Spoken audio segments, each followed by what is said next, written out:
You ask Tiger to solve. This deals with linear equations with one unknown. The final result is x equals -32/5. Let's solve it step by step.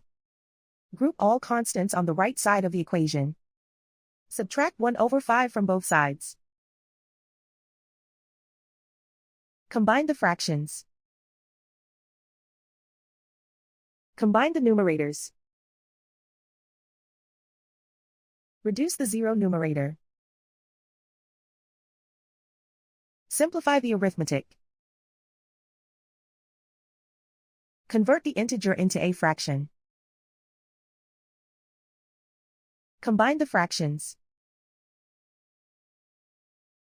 Combine the numerators. Isolate the x.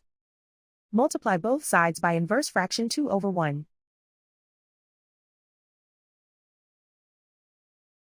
Group like terms. Multiply the coefficients. Simplify the fraction.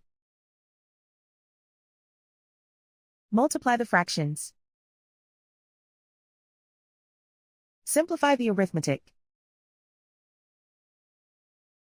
And so the final result is x equals -32/5.